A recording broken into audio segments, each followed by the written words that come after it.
Let me start off by congratulating the writers, firstly the editors of this wonderful handbook, and the writers, and congratulate them and tell them that I really feel honored to have been asked to come tonight to be part of the launch of this book that's written by a galaxy of eminent economists and writers. I have already started reading the book, and I must say that it's been keeping me awake the past few nights since Imran and Akebe and Fiona, you sent the book to me with wonderful words that you wrote on the first page, and thank you very much indeed.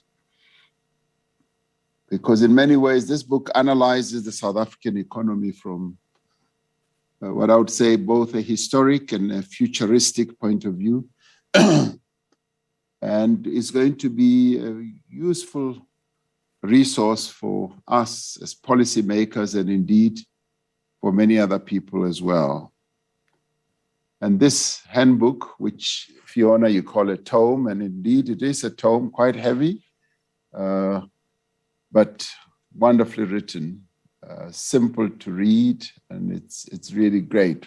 It comes at a time of great upheaval in the global economy. The COVID-19 pandemic has in many ways depressed economic activity, as we all know in our own country. It disrupted also global supply chains, which also impacted on our economy.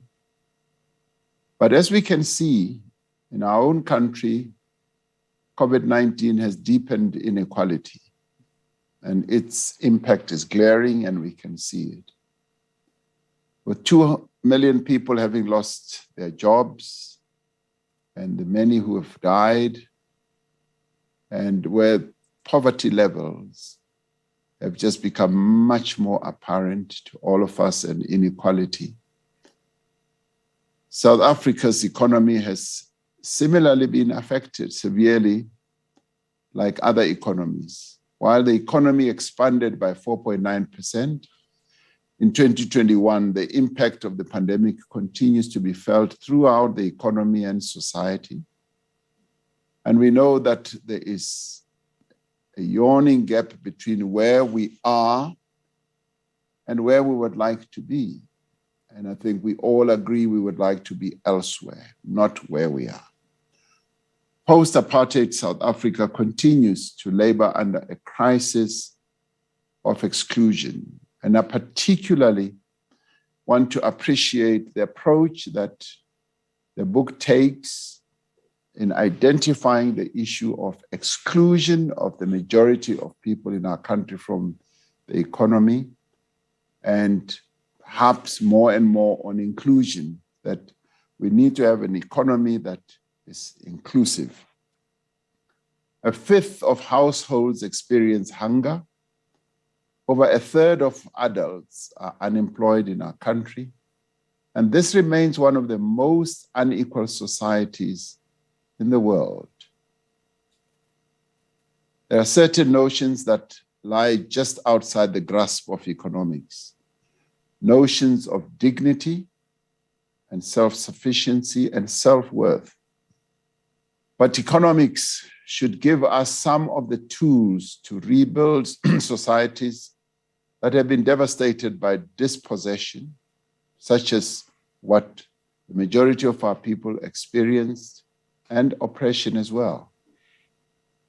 We also expect economics to give us the evidence base to develop policies that will bring the millions of excluded people into meaningful participation in the economy. First, we need to understand the reality that confronts us. And this book helps us to understand more fully the South African economy. And as you correctly said, Fiona, it is authoritative. Economic theory predicts that developing economies will converge towards the performance of richer countries or so-called more developed economy countries. Capital flow, or rather capital will flow from where it is abundant to areas of the globe where it is less available, and earn higher returns in those regions of relative capital scarcity. An open economic order, we have been told, will ensure that technology and know-how is diffused across the world, bringing all economies progressively closer to the technological frontier.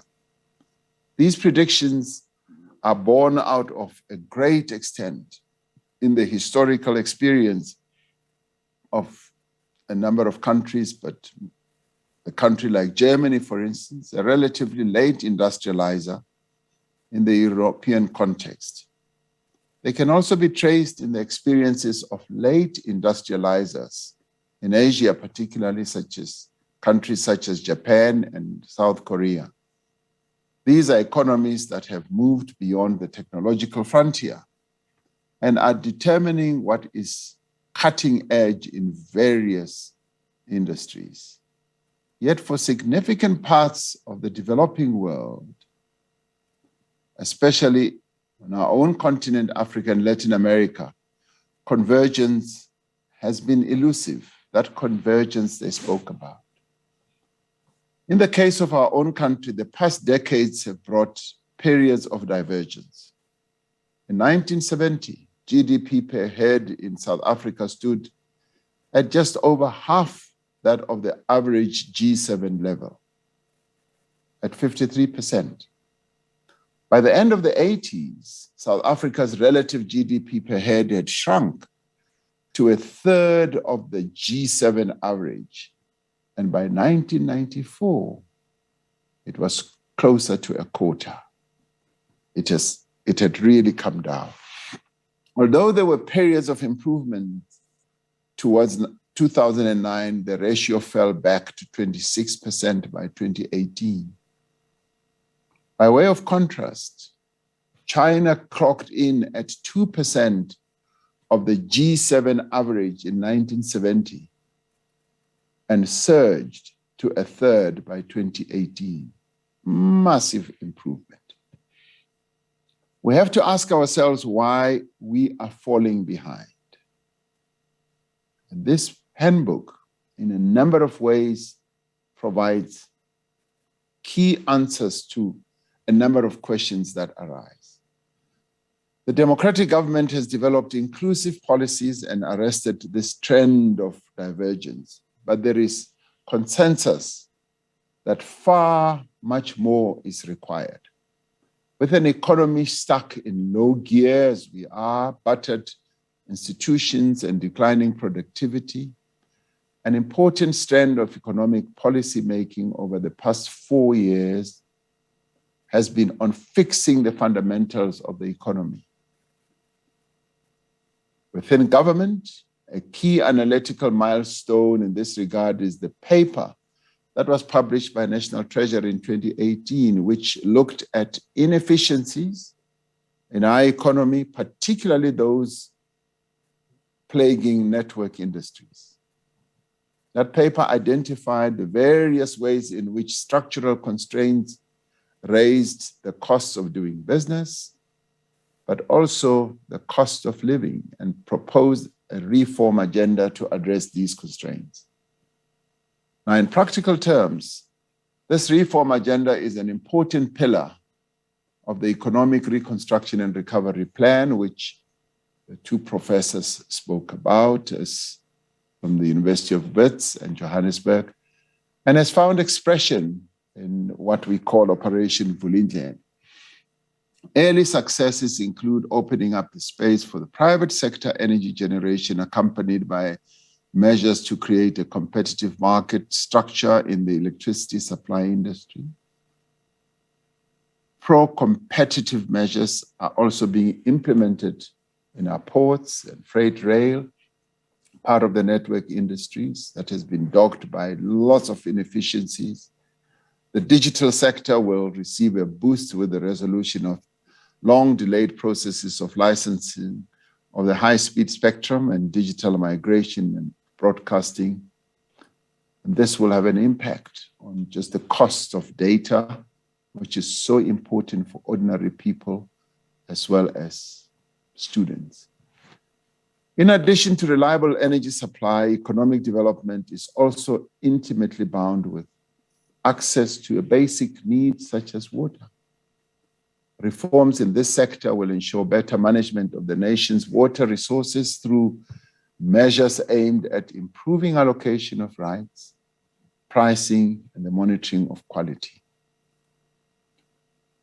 To unleash the energy of the private sector, especially the small and informal segments, where the majority of jobs are created, we have created a red tape reduction team in the presidency to remove regulatory impediments to entry and growth. Now, all these things such as water, agriculture, and all that are covered in this book. And that is why it is so important, a book. Another major constraint on growth and employment are the relatively low skills levels in the country and in the inadequate outcomes of our education system. The resultant skills gap is also a significant contributor to inequality and undermines efforts to end intergenerational cycle of poverty, where poverty is passed on from one generation to the next. The only sustainable way to bridge the skills gap is to dramatically improve the performance of all levels of our education system.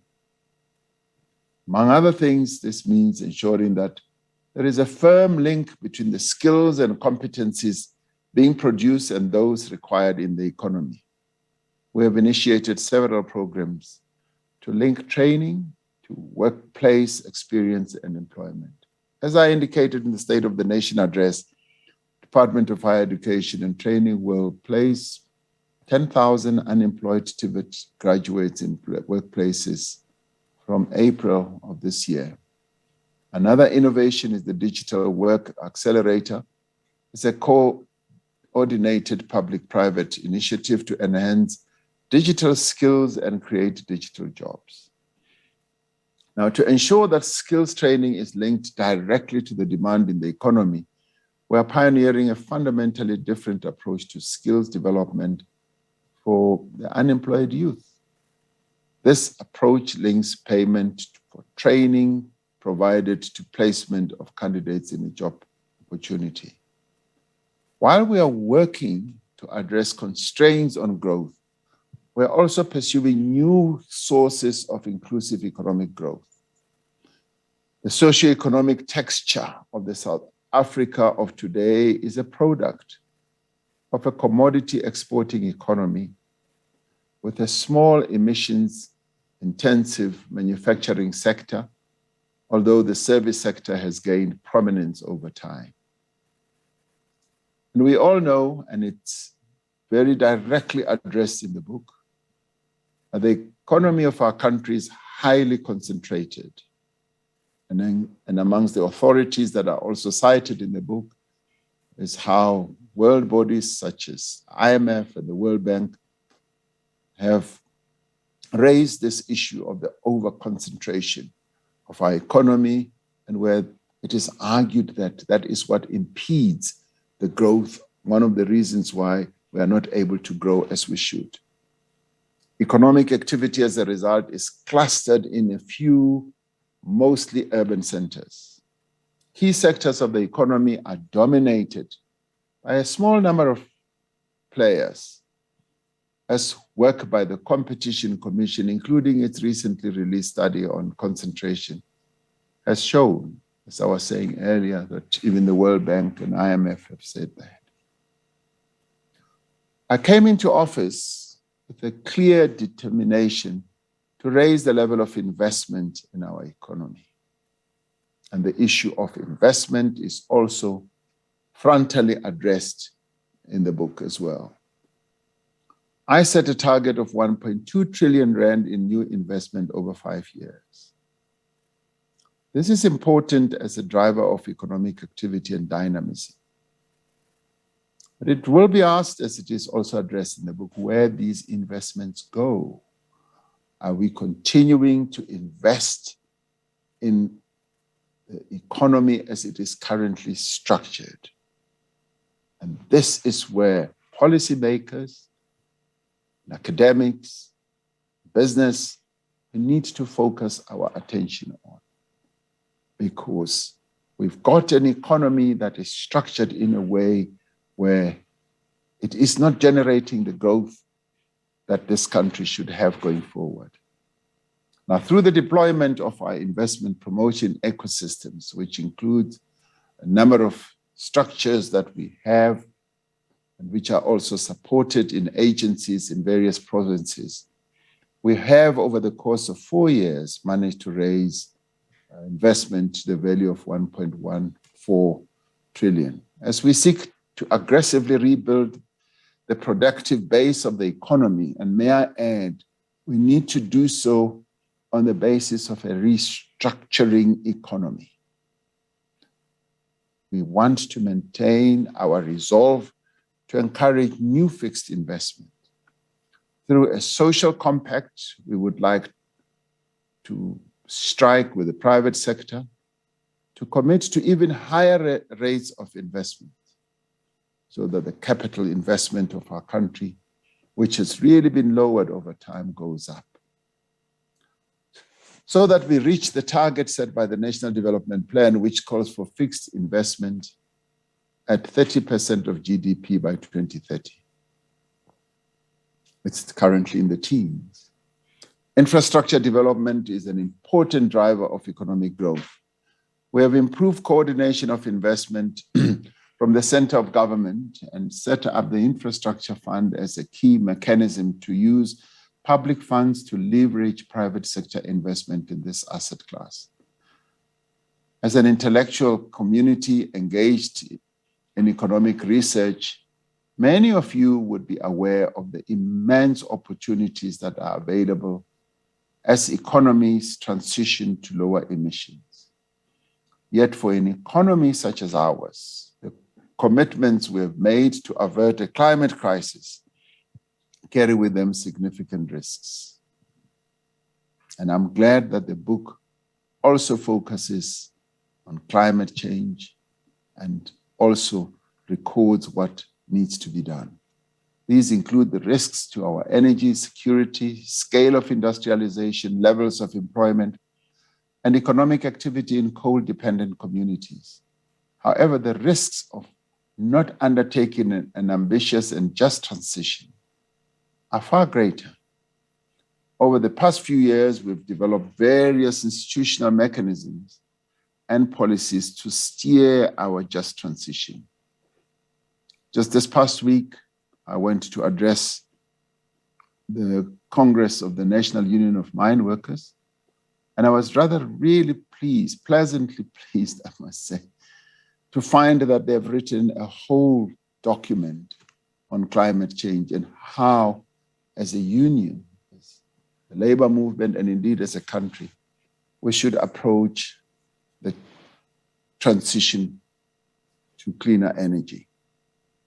Of course, they focus on a number of pillars. One of the key ones is job creation and job retention,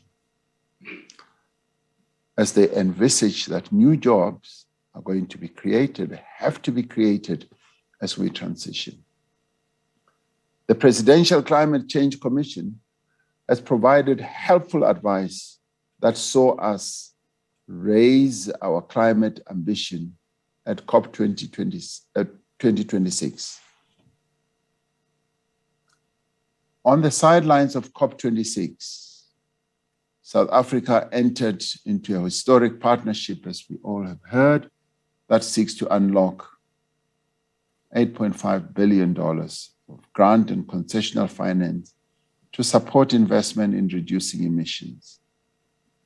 Now, this work is going to be coordinated by a former governor of the central bank, who will be leading us in the negotiations and this whole process as we take on negotiations with a number of countries and to live up to their obligations under international treaties to contribute towards decarbonization of developing countries' economies. I've not yet established whether this voluminous handbook tackles a sector which has evoked a lot of interest, which, as even when I mentioned it in Parliament, evoked a lot of laughter and some joy, I must say, whether it tackles hemp and cannabis and the value chain that is inherent in it in any detail. This is one of the sectors we have identified as an important area of growth. In the State of the Nation address, I outlined other sectors that government will support through its various policy levers. These include agro-processing and agriculture, global business services, the digital and technology sectors, the green economy, and social economy. I am encouraged that the handbook we are launching today has various chapters dealing with social security and social development.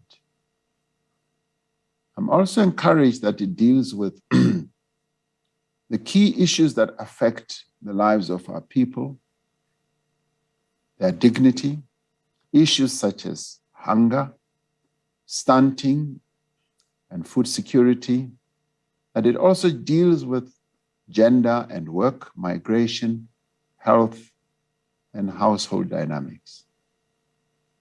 So this is a very comprehensive book, which, as I said, I have found very, very easy to read.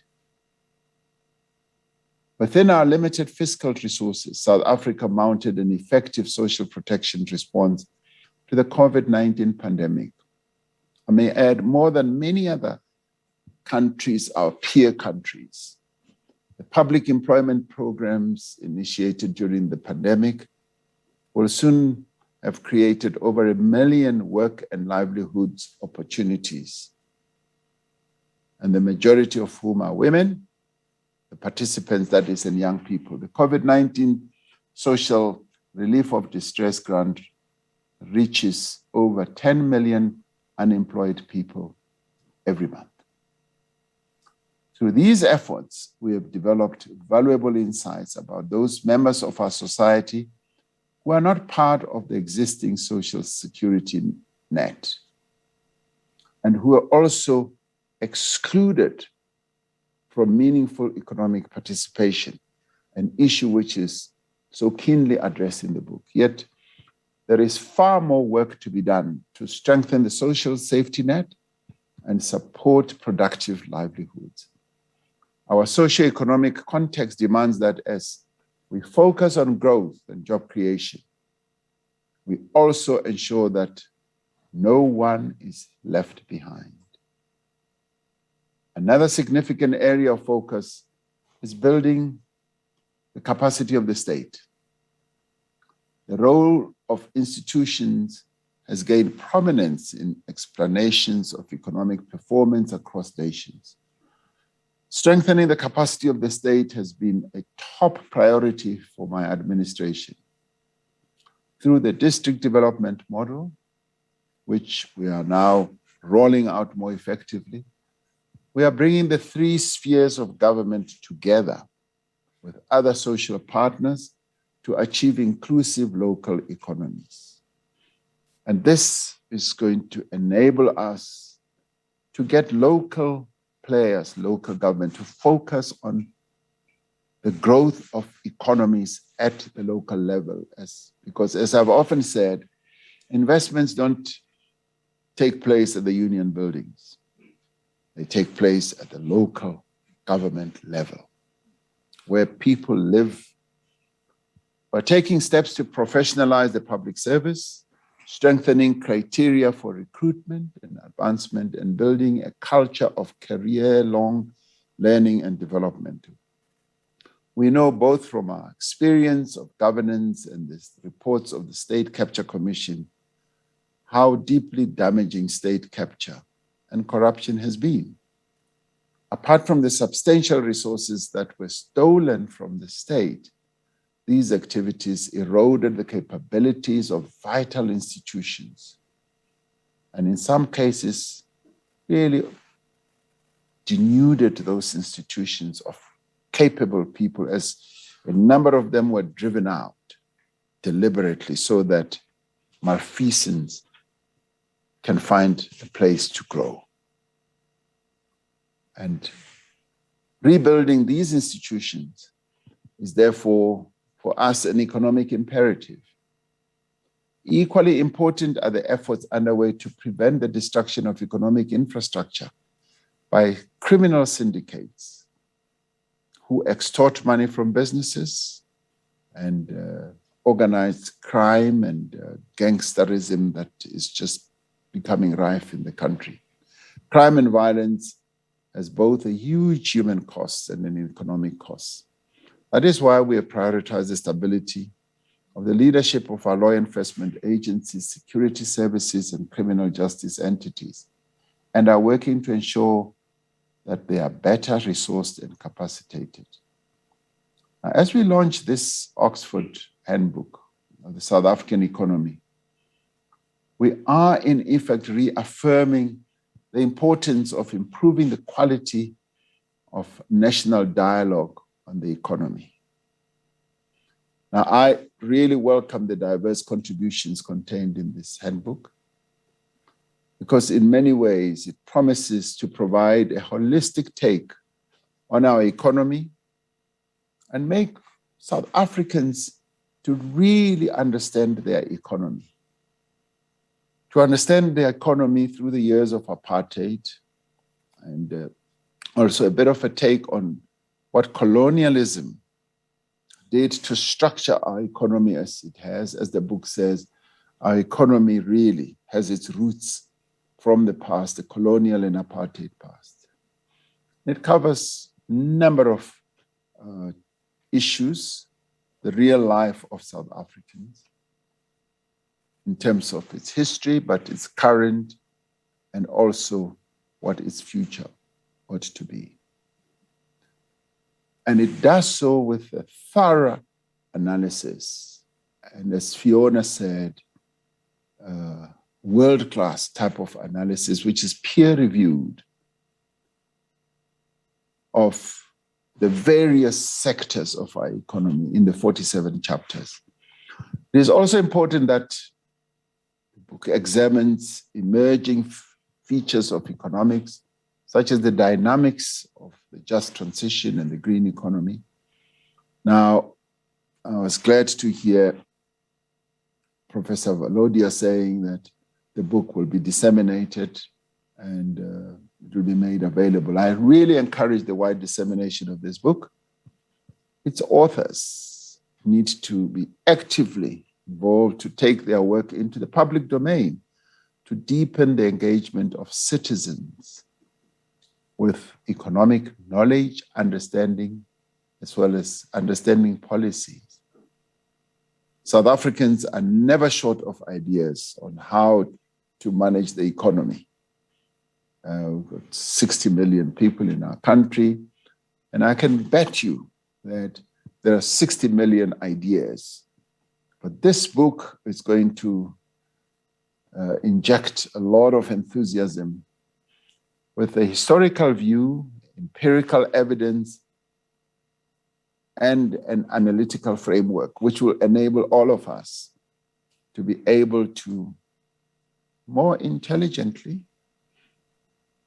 rooted in real evidence, to be able to analyze our economy and to be able to see how this economy can move forward.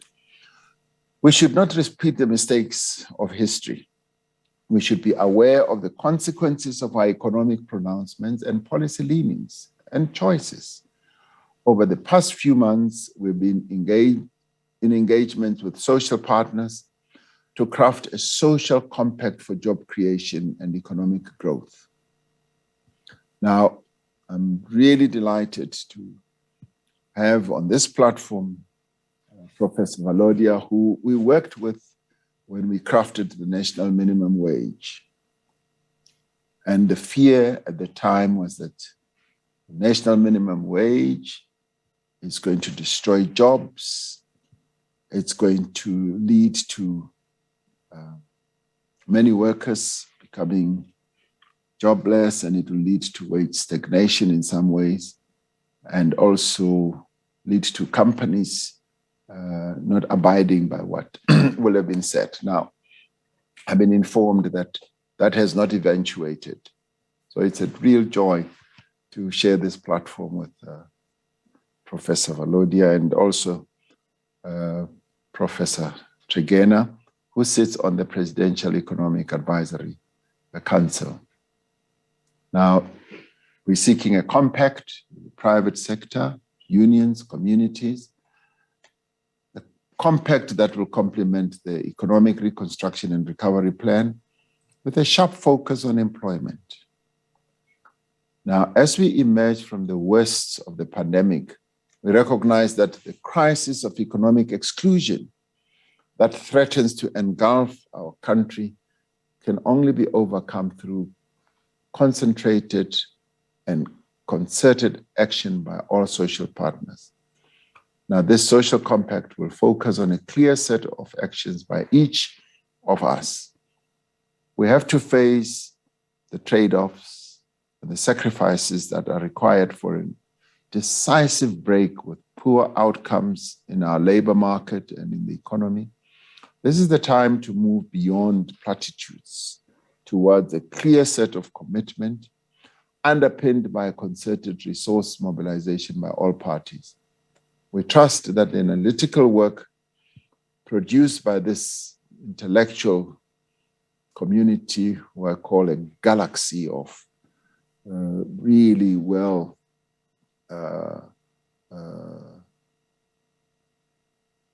trained, clever people, will guide and enrich the efforts that we need to embark upon.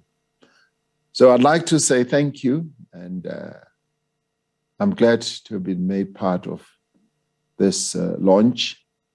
This is, in my view, a really historic moment.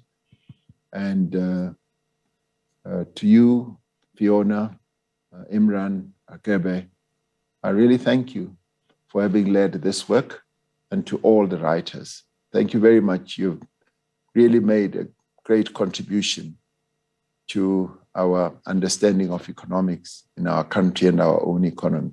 So I thank you. Thank you very much. And that is President Cyril Ramaphosa, of course, they're launching the Oxford Handbook.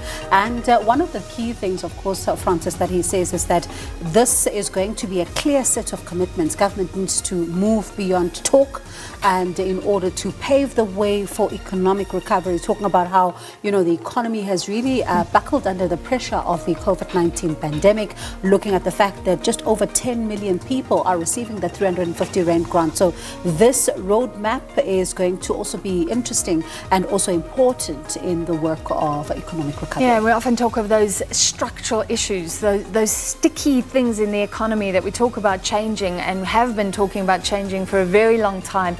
So many academics were involved in this collaboration, looking at the structure of the South African economy, maybe to help going forward diagnose what's wrong, looking at all the sectors, and the President presiding over that virtual launch tonight.